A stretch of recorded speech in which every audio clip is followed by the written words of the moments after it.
দর্শক আমন্ত্রণ জানাচ্ছি এটিএন নিউজের নিয়মিত সাপ্তাহিক আয়োজন popular life insurance company limited বিস্টক অনুষ্ঠানে। আপনাদের সাথে আছি আমি গোলাম কাদির রবু।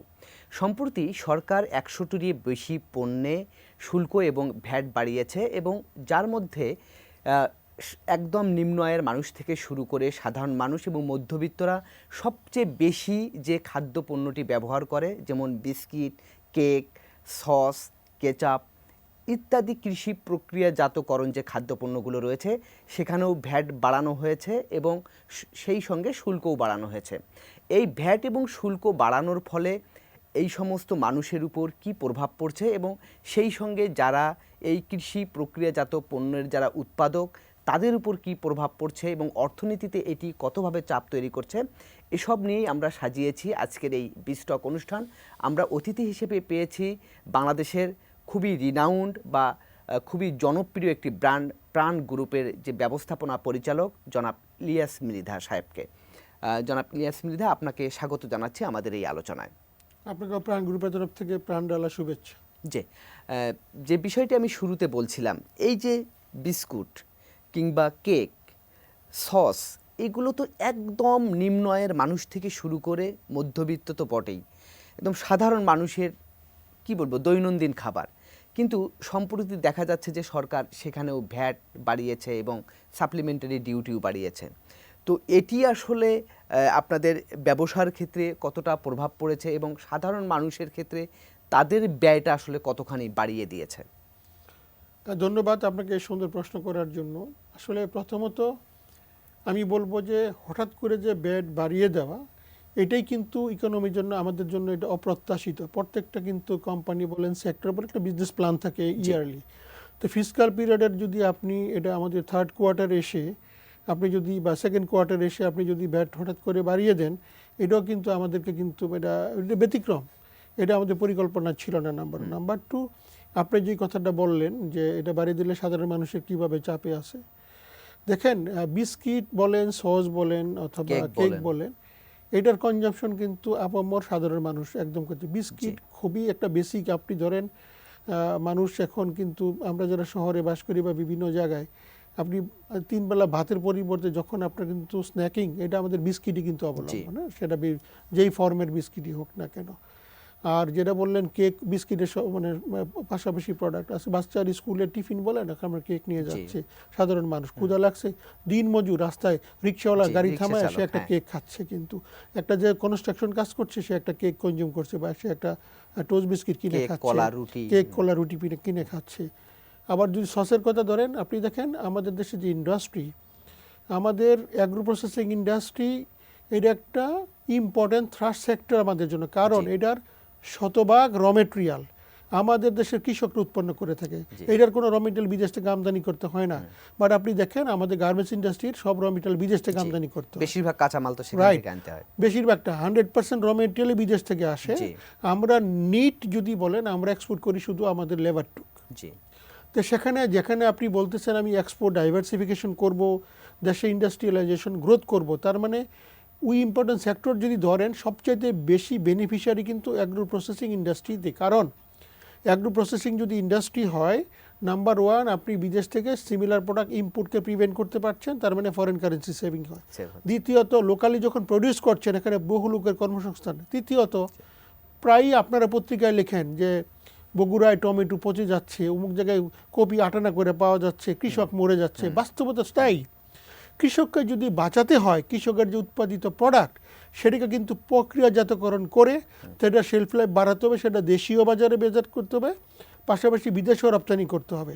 তা আপনি ধরেন টমেটো কেচাপের কথা বললেন, আমাদের দেশে যে উৎপাদিত টমেটো, এটার কিন্তু সে মানে দিন থাকে মাত্র 60 দিন অ্যাভেলেবেল, তারপরে কিন্তু টমেটো গ্রো হয় না। তো আমরা কি করি, 60 দিনের মধ্যে এই টমেটোটাকে কিনে এটাকে প্রক্রিয়াজাতকরণ করে সারা বছর এটা দিয়ে আমরা সস বিক্রি করে এটা কিন্তু মার্কেটিং করি আমরা। এর ফলে কিন্তু বিদেশ থেকে আমদানিকৃত সসের চাহিদা কমে, আমাদের দেশীয় প্রোডাক্ট বাড়ে। আলটিমেটলি বেনিফিটটা পাচ্ছে গ্রামের সেই দরিদ্র কৃষক পর্যন্ত। তার মানে স্যার এই সমস্ত সেক্টরে যখন ভ্যাট এবং করের চাপ বাড়ানো হয় তখন পরোক্ষভাবে শুধুমাত্র ভোক্তা কিংবা আপনারা যারা উদ্যোক্তা আছেন তারাই ক্ষতিগ্রস্ত হচ্ছেন না, যারা উৎপাদক একদম কৃষক পর্যায়ে তারাও তো স্যার ক্ষতিগ্রস্ত হচ্ছেন। এক্স্যাক্টলি। এই এখন যদি আপনি আমাকে যে কারণ এটা যে চাহিদা কমে যায় 5%-এর জায়গায় যে 10% ভ্যাট বাড়ালেন, জি এর ফলে যে 10% কস্ট বাড়লো, আমাকে দুইটা কাজ করতে হবে। আইদার আমাকে র মেটেরিয়ালে কৃষকের দাম কমিয়ে দিতে হবে, অথবা আমাকে আমার ফিনিশ গুডসের দাম বাড়াতে হবে। তাছাড়া আর কোনো বিকল্প নেই। কারণ এই টাকাটা কোত্থেকে আসবে? আমি যখন দাম বাড়াতে যাব, আপনি জানেন যে অলরেডি মূল্যস্ফীতি নিয়ে বারবার বিভিন্ন পত্র পত্রিকা মিডিয়ায় লেখা হচ্ছে যে মানুষের না বিশ্বাস উঠে যাচ্ছে জিনিসপত্রের দামের কারণে। ফলে আমরা কিন্তু দাম বাড়াতে চাই না। বা সরকার যদি মাঝপথে অর্থ বছরে এসে যদি ভ্যাট চাপিয়ে দেয়, আমার কাছে তো কোনো বিকল্প থাকবে না। এর ফলে কি হবে? এর ফলে কিন্তু অনেক সাধারণ মানুষ তার কনজাম্পশন কমিয়ে দিবে। যেহেতু তার ক্রয় ক্ষমতা কমে যাচ্ছে, তার পরিমাণ কমে যাবে। যদি পরিমাণ কমে যায় তাহলে কিন্তু গভর্নমেন্ট ওখান থেকে রেভিনিউ হারাবে। স্যার আরেকটি বিষয় একটু জানতে চাই, সেটি হচ্ছে এই যে আমরা যখন মানে একদম চায়ের দোকানগুলোতে দেখি কিংবা ছোট ছোট দোকানগুলোতে দেখি, আপনি যেটি বলছিলেন যে একজন রিক্সা চালক, সেও হয়তো তার রিক্সা চালিয়ে হঠাৎ করে মনে হচ্ছে যে সে একটু পানি খাবে বা একটু নাস্তা করবে, সে কিন্তু দোকানে গিয়ে একটা বিস্কিট খাচ্ছে, একটা কেক খাচ্ছে। যে বিস্কিটগুলোর দাম একদম 5 টাকা ছিল সেটি কি স্যার এখন 5 টাকায় মিলবে? যেটার দাম 10 টাকা ছিল সেটা কি 10 টাকায় আর পাওয়া যাবে? আমরা এইটাই যে বলতে চাচ্ছি যে আসলে প্রাইসিংও এমন একটা জিনিস, এটা কিন্তু ধরেন আমি 5 টাকাটা 6 টাকা করতে পারবো না। হয় 5 টাকা রাখতে গেলে পরিমাণ কমাতে হবে, অথবা এটাকে 10 টাকা নিয়ে যেতে হবে। মাঝখানে কোনো আপনি জানেন যে ফ্র্যাকশন দিয়ে কোনো প্রাইসিং করা যায় না। আমরা যেটা পাওয়ার প্রাইসিং বলতে বুঝি, রাইট? তো তেমনইভাবে যদি আপনি বাজারের যদি ইকোনমিক অ্যাক্টিভিটি বাড়াই দিয়ে যদি এর কনজাম্পশন বাড়াইতে হেল্প করতেন, তাহলে আপনি ওখান থেকে রেভিনিউ কিন্তু পেতেন। আপনি যদি বরংস এটার উপর চাপিয়ে দেন, কনজাম্পশন যদি কমে যায়, হয়তো আপনি রেট বাড়াইছেন, বাট ওভারঅল রেভিনিউ কিন্তু বাড়ার chance is very very slim. আমি বলতেছি না বাড়বে না, বাট বাড়বে, খুবই অল্প পরিমাণ বাড়বে। তা আমরা কি চাই? আমরা চাই যে সামষ্টিক অর্থনীতি যেন সচল হয়, সামষ্টিক অর্থনীতির যেন গ্রোথ হয়। তার মানে আমি রুরাল ইকোনমি স্ট্রং করতে চাই, রুরাল এমপ্লয়মেন্ট বাড়াতে চাই, গভর্নমেন্টের রেভিনিউ বাড়াতে চাই। তাহলে আমাদের কি করতে হবে? ওভারঅল ইকোনমিক অ্যাক্টিভিটিগুলো যেন বৃদ্ধি পায়। তাহলে ওইটার জন্য যদি কাজ করি, আমরা রেভিনিউ বাড়ানোর জন্য, আমরা ক্যাপিটাল মেশিনারি ইম্পোর্ট বাড়ানোর জন্য, আমরা যদি ইন্টারেস্ট ব্যাংকের লোন কমাই, ইন্ডাস্ট্রিয়ালাইজেশনের দিকে যদি মনোযোগ দিই, আরও যদি ইন্ডাস্ট্রি হয়, আরও যদি ওখানে প্রোডাকশন হয়, ওখানে যদি রিজনেবল প্রাইসে প্রোডাক্টটা যদি আরও কনজিউমারের কাছে পৌঁছে, তাহলে কিন্তু সার্কুলার ইকোনমিতে এটা কাজ করবে। এর ফলে কিন্তু গভর্নমেন্টের রেভিনিউটা বাড়বে। স্যার আপনি অর্থনীতির কি বলে সার্কুলেশন বাড়ানোর কথা বলছেন, কিছুক্ষণ আগে আপনি বলছিলেন যে ভোক্তা ব্যয় তো কমে যাবে। হ্যাঁ, যেটি আমরা দেখছি যে সম্প্রতি তো এমনিতেই জিনিসপত্রের দাম বাড়ার কারণে মূল্যস্ফীতি বেড়েছে এবং যে কারণে মানুষ এমনিতেই তার খাবার খরচ কমিয়ে দিচ্ছে। তো সেক্ষেত্রে যদি এই বাড়তি ভ্যাট করের বোঝা আরও চাপে, তাহলে মানুষ যদি আরও তার কনজামশন পাওয়ার যদি কমিয়ে দেয়, তাহলে আপনারা যারা ইন্ডাস্ট্রি যারা আছেন তারাও তো উৎপাদন কমিয়ে দেবেন। উৎপাদন কমে দিলে তো স্যার ইন্ডাস্ট্রিয়ালাইজেশনও তো স্লোত হবে। স্বাভাবিকভাবে আমার যদি বাজারে চাহিদা কমে যায়, আমি তো প্রোডাকশন কার জন্য করব? বাজারের চাহিদা অনুসারেই তো আমি প্রোডাকশন করি। ওভারঅল যদি মানুষের ক্রয় ক্ষমতার মধ্যে প্রোডাক্টটা না থাকে, মানুষ কিন্তু লিমিটেড বাজেট দিয়ে তার পরিবার জীবন জীবিকা তাকে চালাতে হবে। ফলে সে অবশ্যইভাবে এখানে সব জায়গা থেকেই বাজেট কাট করে, এখান থেকেও বাজেট কাট করতে সে বাধ্য হবে।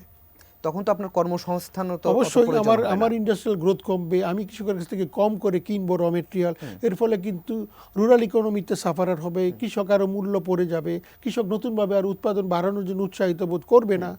ফলে এটা কিন্তু নেগেটিভ ইম্প্যাক্ট ইকোনমিতে অনেকভাবে পড়বে। তার মানে একটি সিদ্ধান্ত মানে এই পুরো চেইনটাকে একটু ডিস্টার্ব করে ফেলছে। এক্স্যাক্টলি। তার জন্য আমাদের যেটা রিকোয়েস্ট ছিল, যদি সরকার রেভিনিউ নিয়ে, ইয়েস সরকারের রেভিনিউ কমে গেছে, আমি দেশের একজন সচেতন নাগরিক হিসেবে চাই যে সরকারের রেভিনিউ বৃদ্ধি পাক।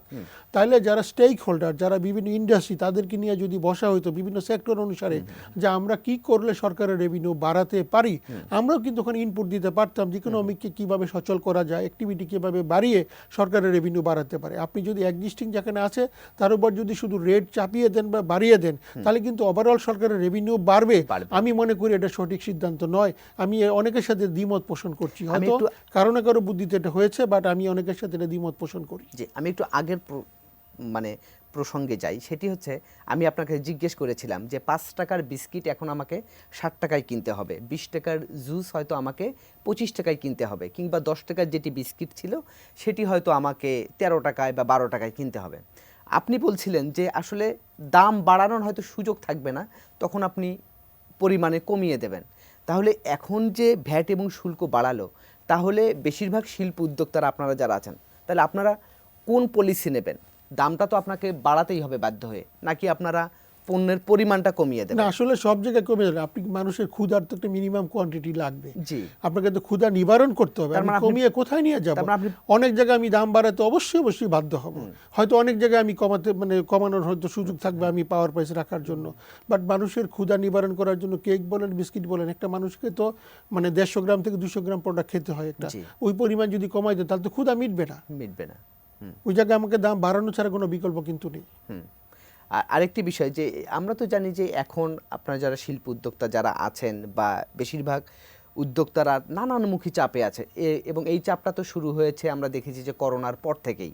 তারপরে ডলারের বাজারে অস্থিরতা, উচ্চ সুদের হার, এমনিতেই তো উদ্যোক্তারা খুব চাপের মধ্যে আছে।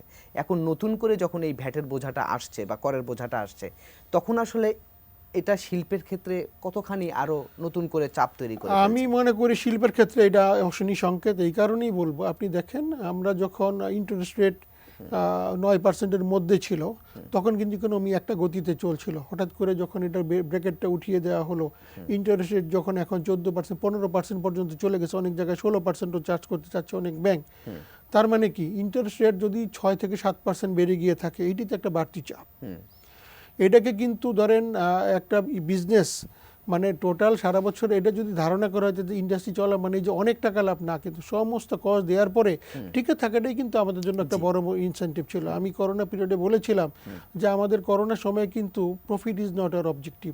আমরা যে স্টেক হোল্ডার, এতগুলা শ্রমিক, কর্মকর্তা, কর্মচারী নিয়ে ইন্ডাস্ট্রিতে টিকে থাকাটাই আমাদের জন্য কিন্তু এখন ইনসেন্টিভ। এই কারণেই হয়তো সুদিন একদিন আসবে, বাট এই মুহূর্তে সেল কমে যাচ্ছে, মার্জিন কমে যাচ্ছে, অ্যাভেলেবিলিটি নাই, ট্রান্সপোর্টেশন, ডিস্ট্রিবিউশন করে যাচ্ছে। এই যে দেখেন ইন্ডাস্ট্রির ক্ষেত্রে আপনি রেট অফ ইন্টারেস্ট বাড়িয়ে দিলেন। আমার যে ফ্রেইট কস্ট, বিদেশে যখন আমি মাল পাঠাচ্ছি এক্সপোর্টের ক্ষেত্রে, ফ্রেইটের পরিমাণ তো বাংলাদেশে অনেক বেশি, ইম্পোর্ট করলে অনেক ফ্রেইট, আপনার দাম বাড়ছে। তো দামের যে চাপ আছে এটাকে সহ্য করার জন্য কিন্তু এই জায়গাগুলোতে আরো অ্যাডজাস্ট করা দরকার ছিল। না স্যার, আমি আরেকটি প্রশ্ন আপনাকে করতে চাই। ঠিক আছে, আমি বুঝলাম যে এই ভ্যাট এবং করের চাপ বাড়িয়ে দেওয়ার কারণে সাধারণ মানুষ থেকে শুরু করে শিল্প উদ্যোক্তা কিংবা দেশের অর্থনীতির উপর চাপ তৈরি হচ্ছে, কিন্তু এটাও তো ঠিক, সরকারকে তো ভ্যাট আদায় বাড়াতে হবে তার উন্নয়নের জন্য। সেক্ষেত্রে সরকার আসলে কি পদক্ষেপ নিতে পারে যেটি এদের উপর চাপ তৈরি না করেই? তবে এই প্রশ্নের উত্তরটি আমি আপনার কাছ থেকে নেব, তবে তার আগে নিচ্ছি ছোট্ট একটি বিরতি। বিরতির পরে এসে আপনি এই প্রশ্নের উত্তরটি একটু দেবেন। দর্শক, আপনারা দেখছেন popular life insurance company Limited B stock. এবার নিচ্ছি ছোট্ট একটি বিরতি, আমাদের সঙ্গেই থাকুন।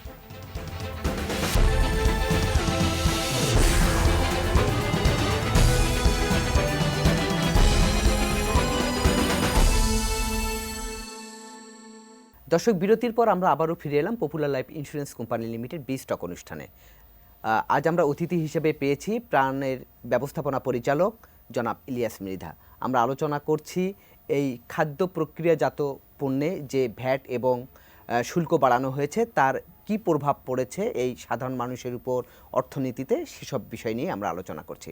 যে বিরতির পর আপনাকে আরেকবার স্বাগত জানাচ্ছি। আপনাকে ধন্যবাদ। যে আপনি বিরতির আগে আমাকে প্রশ্ন করেছিলেন যে সরকার তাহলে রেভিনিউ কিভাবে বাড়াবে। জি, এই প্রশ্নের উত্তরে যদি আমি আবারও বলি, ইয়েস, সরকার চালাতে গেলে রেভিনিউর প্রয়োজন আছে। রেভিনিউ বাড়াতে গেলে ওভারঅল সরকারকে একটা লিস্ট করা উচিত যে কোন কোন সেক্টর থেকে আমার কি লেভেলে গ্রোথ আসতেছে, কোন কোন সেক্টর থেকে গ্রোথ আনা সম্ভব। ওইভাবে যদি তারা রিলেভেন্ট ট্রেড বডি এবং স্টেক হোল্ডারদের সাথে বসে যে আমার এই সেক্টর থেকে রেভিনিউ টোটাল এই টাকাটা লাগবে, তাহলে ইকোনমিক অ্যাক্টিভিটিকে গিয়ার আপ করতে গেলে কি করা উচিত। আপনি ক্যাপিটাল মেশিনারি ইম্পোর্ট আপনারাই রিপোর্ট করেছেন বিভিন্ন মিডিয়াতে যে আমাদের ক্যাপিটাল মেশিনারি ইম্পোর্ট গত 5 মাসে এই লেভেলে নেমে গেছে। তো ক্যাপিটাল মেশিনারি যদি ইম্পোর্ট নেমে যাওয়া মানে হচ্ছে ইন্ডাস্ট্রিয়ালাইজেশন হচ্ছে না। ইন্ডাস্ট্রিয়ালাইজেশন যদি না হয় তার মানে আমাদের যে ইয়াং গ্রাজুয়েটস বেরোচ্ছে অথবা ইয়াং যারা কর্মক্ষেত্রে প্রবেশ করার কথা, সে জবটা কোথায় পাবে? তার মানে বেকারত্ব পরিমাণ বাড়বে। নতুন কারেক্ট। তার জন্য আমাকে অবশ্যই ইন্ডাস্ট্রিয়ালাইজেশন গ্রোথ করতে গেলে কি করা লাগবে।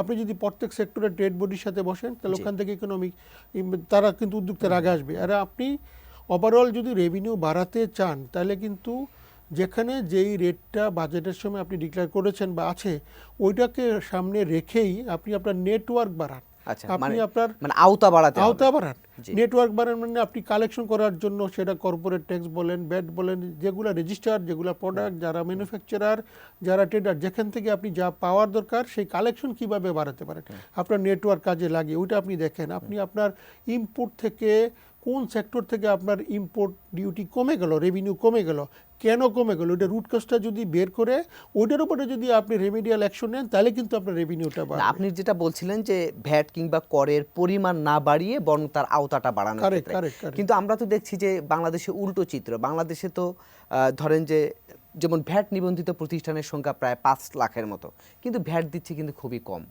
তাহলে এই যে ভ্যাট ফাঁকি দেওয়ার প্রবণতা, এটি কিভাবে সরকার দূর করতে এইটা পারে তো বা ল্যাক এই অফ গুড প্রবণতা কেন গভর্নেন্স, বাড়ছে? এটা ল্যাক অফ গুড গভর্নেন্স। কেন প্রবণতা? কেউ না কেউ রেজিস্ট্রেশন যখন নিয়েছে, আপনি যদি প্রত্যেকটা জায়গায় যেটা ট্যাক্স কমিশনারেট আছে অথবা ট্যাক্সের যে সার্কেলগুলো আছে তাদের উপর যে টার্গেট, তাদের উপর তাদের আন্ডারে যতগুলো ক্লায়েন্ট লিস্ট, ওখানে যতগুলো রেজিস্টার্ড, কারা রেভিনিউ দিচ্ছে, কারা রেভিনিউ দিচ্ছে না, কিভাবে বাড়ানো যায়, আপনি ওই জায়গায় যদি ফোকাস করেন, তা আমি মনে করি ওখান থেকে নেটওয়ার্ক ওভারঅল বাড়ানো সম্ভব।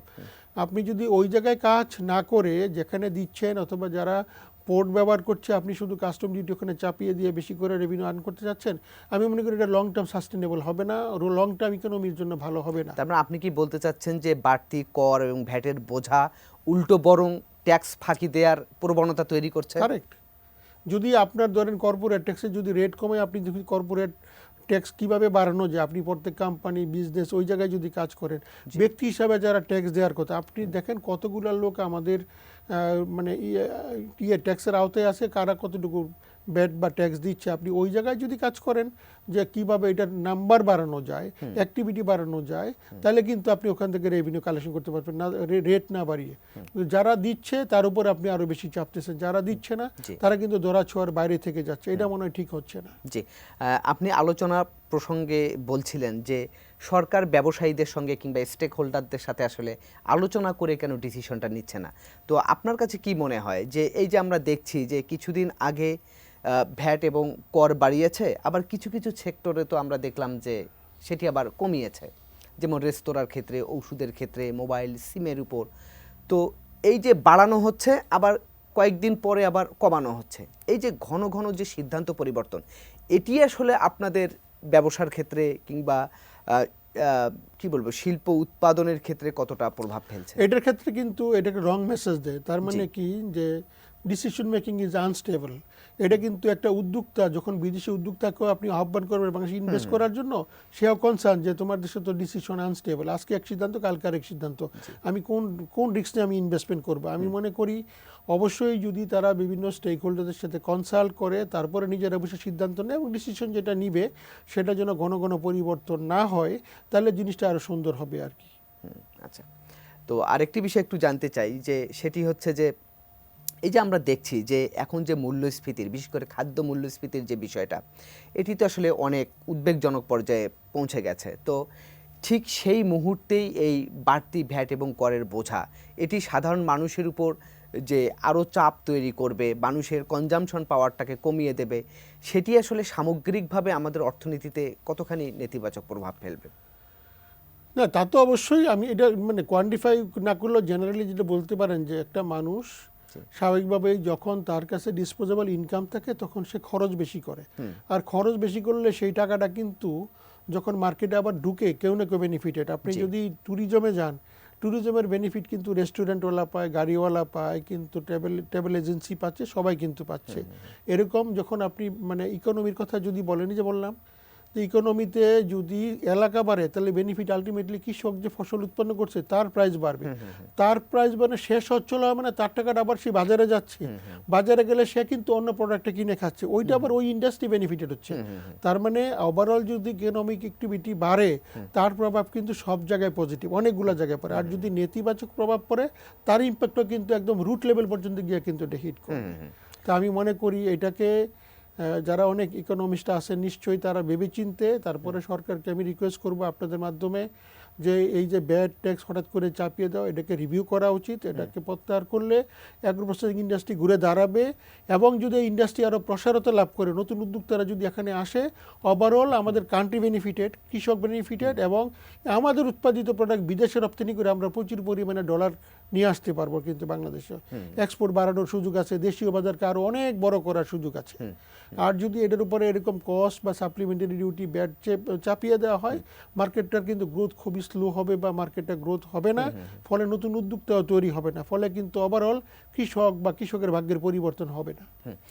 আমরা তো কিছুদিন আগে দেখছিলাম যে ডলারের বাজারের যে অস্থিরতাটা ছিল, যদিও সেটি এখন অনেকখানি কমে এসেছে, কিন্তু তারপরেও কি আপনারা ডলার ক্রাইসিসের মধ্যে ভুগছেন কিনা, কিংবা ব্যাংকের যে উচ্চ সুদহার আগে যেটা 9-6 ছিল, সেটি তো সেখান থেকে তো এখন এটা অনেক বেশি বাড়িয়েছে, সেটি আপনাদের ব্যবসা বাণিজ্যের ক্ষেত্রে কতটা প্রভাব ফেলছে, বা আপনারা কতটা নতুন করে চাপের মুখে ফেলছে, এসব নিয়ে একটু আলোচনা করব। তবে তার আগে আরেকটি বিরতি নিচ্ছি।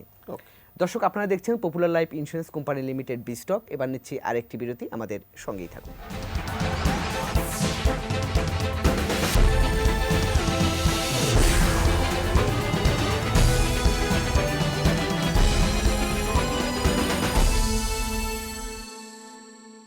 দর্শক, বিরতির পর আমরা আবারও ফিরে এলাম popular life insurance company limited বিস্টক অনুষ্ঠানে। আজ আমরা আলোচনা করছি প্রক্রিয়াজাত খাদ্যপণ্যে ভ্যাট এবং করের যে চাপ, এবং সেটি আমাদের অর্থনীতিতে কতটা প্রভাব ফেলছে সেসব নিয়ে। আমাদের সঙ্গে অতিথি হিসেবে আছেন প্রাণ গ্রুপের ব্যবস্থাপনা পরিচালক জনাব ইলিয়াস মৃধা। বিরতির পর আপনাকে আরেকবার স্বাগত জানাচ্ছি। আমি বিরতির আগে আপনার কাছে একটি প্রশ্ন করেছিলাম, যেটি হচ্ছে যে কিছুদিন আগেও তো আমরা দেখেছিলাম যে ডলারের বাজারে যে অস্থিরতা, সেই অস্থিরতা আসলে কতখানি কাটলো। তো আমরা আপনার কাছ থেকে এই প্রশ্নের উত্তরটা নেয়ার আগে আমরা আসলে একটু দেশের যে এখন মুদ্রার যে বিনিময় হার, সেটি আমরা এখন একটু দেখে আসবো এক ঝলক, যে এখন কি অবস্থায় আছে।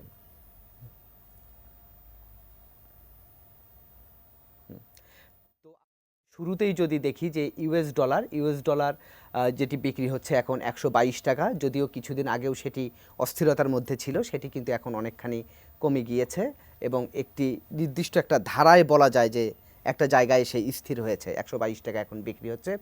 তারপর আমরা সিঙ্গাপুর ডলার যেটি দেখছি, সেটি 89 টাকার মধ্যে এখন সীমাবদ্ধ আছে, সেটা দেখছি আমরা। ইউরোর ক্ষেত্রে যদি দেখি, সেটি হচ্ছে 128 টাকায় বিক্রি হচ্ছে। তারপর পাউন্ড যেটি, সেটি 152 টাকায় বিক্রি হচ্ছে।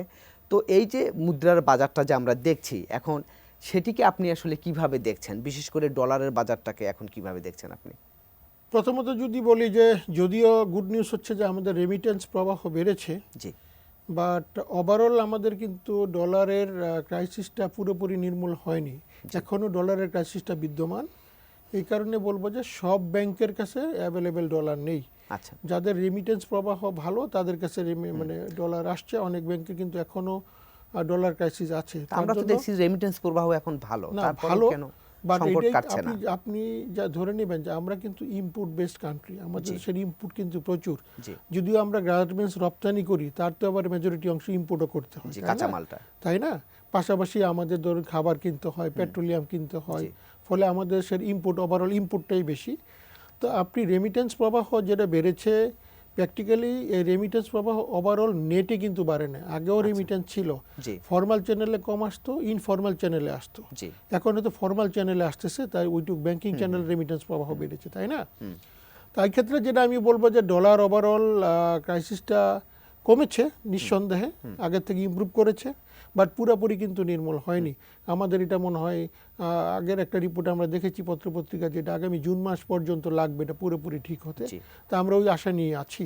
না, তাহলে সামনে যেহেতু রমজানের কারণে ইম্পোর্ট যেহেতু এলসি খোলার হার বেড়েছে, এটার কারণেও কি ক্রাইসিসটা একটু বাড়ছে কিনা, যে একটু বাড়তি আমদানি? রমজানের জন্য না, রমজানের ক্ষেত্রে আবার রেমিটেন্সও বাড়বে আশা করি, কারণ ঈদের উপলক্ষে আমাদের যারা রেমিটেন্স যোদ্ধা তারা পরিবার পরিজনের জন্য এক্সট্রা টাকা পাঠান, তার জন্য বাড়বে। আমি ওভারঅল যেটা বলবো, আমাদের তো ধরেন গভর্নমেন্টকে তার যেগুলো আকু পেমেন্ট দিতে হয়, গভর্নমেন্টকে তার পেট্রোলিয়ামের পে করতে হয়, ইলেকট্রিসিটির জন্য পে করতে হয়। আপনি দেখছেন রিপোর্টে আসছে পত্রিকায় যে আদানি গ্রুপ আমাদেরকে জুন মাস পর্যন্ত সময় দিয়েছে, 800 কত মিলিয়ন ডলার তাকে পে করতে হবে। তো ওভারঅল কিন্তু আমাদের ডলারের যোগান এবং চাহিদা দুটার ক্ষেত্রে কিন্তু এখনও আমরা একটু পিছনে আছি, আমাদের আরও ডলার জোগাড় করতে হবে আর কি। তার জন্য হয়তো গভর্নমেন্ট IMF এর জন্য ট্রাই করে যাচ্ছি কিস্তিটা পাওয়ার জন্য। যে আমরা আশা করছি হয়তো বা পেয়ে সংকটটা যাবো কেটে যাবে ইনশাআল্লাহ। ইনশাআল্লাহ। ইমপ্রুভ করছে বাট একটু সময় লাগবে জি। আমার মনে হয়। এবার একটু অন্য প্রসঙ্গে একটু যাই, সেটি হচ্ছে যে আপনার প্রতিষ্ঠান নিয়ে একটু কথা বলতে চাই, যে প্রাণ গ্রুপ। তো আপনি যখন শোতে বসছিলেন তখন আমার কলিগরা জিজ্ঞেস করছিলেন যে প্রাণ গ্রুপের এমন কি ব্যবসা নাই যে যেটি তারা খুঁজে পাচ্ছে না। তো মানে আপনাদের এমন সব বিজনেসে আপনাদের আছে, তো আপনাদের ভবিষ্যতে আসলে আপনারা কিভাবে চিন্তা না, করছেন? আমাদের যে আসলে ভবিষ্যতে এখন আরো- অনেক কিছু বাকি আছে, তারপরেও হ্যাঁ জি। আমরা একটু মোর ডাইভার্সিফাইড। এই কারণে ধরেন আমাদের যে দেশ, এখানে কিন্তু ইন্ডাস্ট্রিয়ালাইজেশনের সুযোগ অনেক, আবার আমাদের দেশ ছোট দেশ, অনেক বৃহৎ আকারে অনেক শিল্প করা যাবে না। তার জি। জন্যই কিন্তু আমরা যে গ্রুপের গ্রোথ বলেন অথবা কান্ট্রির চাহিদা মিটিগেট করা এবং আমাদের গ্রোথকে অব্যাহত রাখার জন্য আমরা নতুন নতুন সেক্টরে বিনিয়োগ করে যাচ্ছি। অনেকগুলো আমাদের ব্যাকওয়ার্ড লিঙ্কেজ ইন্ডাস্ট্রি করতে হয়। আমি যখন জুস করি স্বাভাবিকভাবে আমার প্যাকেজিং ইন্ডাস্ট্রি করার প্রয়োজন জি। হয়ে পড়েছে। প্যাকেজিংয়ে যখন এখন যাচ্ছি স্বাভাবিকভাবে এইটারও ব্যাকওয়ার্ড লিঙ্কেজ করার প্রয়োজন হয়ে Backward যাচ্ছে। linkage। ওইভাবে আমরা কিন্তু আগাচ্ছি। তবে আগামী দিনগুলোতে আমরা আরও নতুন নতুন সেক্টরে ইনশাল্লাহ আসবো। বাংলাদেশে আমরা আপনাদের দোয়া এখন আমরাই সবচেয়ে বেশি প্রাইভেট সেক্টরে এমপ্লয়মেন্ট দিয়ে থাকি। আমাদের টোটাল এমপ্লয়ি সংখ্যা যে গ্রুপ লেভেলে 1,50,000-এর বেশি ডাইরেক্ট এমপ্লয়ি প্লাস ইনডাইরেক্টলি তো আছেই। তো আমি মনে করি আগামী দিনগুলোতে আমাদের এই দেশের প্রতি দেশের মানে এমপ্লয়মেন্ট ক্রিয়েট করার বিষয়ে আমাদের দায়িত্ব আছে। আমাদের যে ফাউন্ডার চেয়ারম্যান ছিলেন মেজর জেনারেল আমজাদ খান চৌধুরী, ওনার স্বপ্নই ছিল কর্মসংস্থানের মাধ্যমে মানুষের দরিদ্রতা নিরূপণ করা। জি। উনি বলছিল যে আমি তো চ্যারিটি প্রতিষ্ঠান না, বাট কর্মসংস্থানের মাধ্যমে মানুষের যদি ভাগ্যের পরিবর্তন করতে পারি সেটাই আমার সফলতা। ওই লক্ষ্যকে সামনে নিয়েই আমরা কাজ করে যাচ্ছি। আমরা একটা ইন্ডাস্ট্রি করে প্রফিটেবল ইন্ডাস্ট্রির মাধ্যম দিয়ে যেন আমরা এমপ্লয়মেন্ট ক্রিয়েট করতে পারি দেশের, জি। এবং দেশের ইকোনমিতে কন্ট্রিবিউট করতে পারি। আমরা আলোচনার একেবারে শেষ পর্যায়ে চলে এসেছি, আপনার সার্বিকভাবে আর কিছু বলার আছে কিনা? আমি যেটা বলবো যে বাংলাদেশ ইকোনমি এবং প্রাণ গ্রুপ আমরা কাজ করে যাচ্ছি আমাদের দেশের ভোক্তাদের চাহিদা মেটানোর জন্য। এর পাশাপাশি আমরা আপনাদের দোয়ায় বিশ্বের প্রায় 140টা দেশে আমাদের প্রোডাক্ট রপ্তানি করি। ওখানে বাংলাদেশি কমিউনিটির বাইরেও ওই দেশীয় করে যাচ্ছে। আমরা প্রতিনিয়ত কিন্তু এক্সপোর্টের জন্য নতুন নতুন বাজার খুঁজে পাওয়ার চেষ্টা করছি। এক্ষেত্রে আমি সরকারকে বলবো যে আপনারা আমাদেরকে নতুন বাজার খোঁজার স্বার্থে আপনারা যেমন আসিয়ানের সাথে যদি ফ্রি ট্রেড এগ্রিমেন্ট হয়, যেটা ইন্ডিয়ার আছে তারা বেনিফিট পাচ্ছে, আমরা পাচ্ছি না, এবং বিভিন্ন দেশগুলোর সাথে যদি আমাদের 1-to-1 ফ্রি ট্রেড এগ্রিমেন্ট বা কোনো ট্রেড বডির সাথে যদি ফ্রি ট্রেড এগ্রিমেন্ট করা হয় মানে রিজনাল ইয়ের সাথে, তাহলে কিন্তু আমাদের ইকোনমি ঘুরে দাঁড়াবে। এবং আমরা অত্যন্ত আশাবাদী যে বাংলাদেশের ইকোনমি, বাংলাদেশ ইন্ডাস্ট্রি ভালো হবে এবং বাংলাদেশে আমরা আমাদের যে ইয়াং পপুলেশন যারা আছে, আমাদের ইয়াং ট্যালেন্ট যারা আসতেছে, তারা যদি এই সেক্টরে আরও মনোযোগ দেয়, নতুন ট্যালেন্টের সাথে নিয়ে নতুন মেধা কাজে লাগিয়ে বাংলাদেশ তার ইকোনমিতে অনন্য উচ্চতায় চলে যাবে। আমরাও আপনার সঙ্গে সেই আশা রাখতে চাই যে বাংলাদেশের অর্থনীতি আবারও ঘুরে দাঁড়াবে এবং আমাদের যে সম্ভাবনা আছে সেটি বাংলাদেশ পুরোপুরি কাজে লাগাতে পারবে। আমরা আলোচনার একেবারে শেষ পর্যায়ে চলে এসেছি। আপনাকে অসংখ্য ধন্যবাদ আমাদেরকে সময় দেওয়ার জন্য। আপনাকে এবং এটিএন নিউজের সকল দর্শক শ্রোতাদেরকে প্রাণ গ্রুপের তরফ থেকে প্রাণ ঢালা শুভেচ্ছা এবং ধন্যবাদ। জি দর্শক, এই ছিল আজকের popular life insurance company limited বিস্টক অনুষ্ঠান। আগামীতে আবারও দেখা হবে অন্য কোনো বিষয় নিয়ে। সে পর্যন্ত ভালো থাকুন, সুস্থ থাকুন, এটিএন নিউজের সঙ্গেই থাকুন।